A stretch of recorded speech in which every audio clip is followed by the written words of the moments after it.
राज्यामध्ये कोरोनाच्या JN-1 ची रुग्णसंख्या वाढू लागली आहे आणि त्यामुळे राज्य सरकारनं कोरोना कृती दलाची स्थापना केली आहे। या कृती दलानं सहव्याधीग्रस्त कोरोना रुग्णांना रेमडेसिवीर औषध देण्याची शिफारस केली आहे। सोबतच सरसकट सगळ्या कोविड रुग्णांना प्रतिजैवक देणं टाळावं अशी सुद्धा सूचना केली जाते।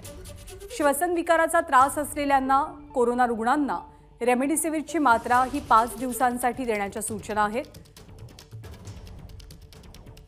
त्यामुळे सरकारकडनं सुद्धा कोविडच्या पार्श्वभूमीवरती खबरदारी घेतल्याचं चित्र आहे। तर कोरोना कृती दलाकडनं करण्यात आलेल्या सूचना नेमक्या कोणकोणत्या आहेत त्यावरती आपण एक नजर टाकूया। महत्त्वाचे 5 मुद्दे। कोविड रुग्णांच्या सरसकट ब्लड टेस्ट रक्त चाचण्या करू नयेत। दुसरी सूचना, सगळ्याच कोविड रुग्णांना स्टेरॉइड्स दिले जाऊ नयेत। सूचना क्रमांक 3, कोरोना रुग्णांना सरसकट प्रतिजैविके देण्यात येऊ नयेत। रुग्णाला घरी सोडताना RT-PCR चाचणी नको। आणि 5वी सूचना, कोरोनामुळे मृत्यू झालेल्या रुग्णांचे मृतदेह हे थेट नातेवाईकांकडे दिले जावेत।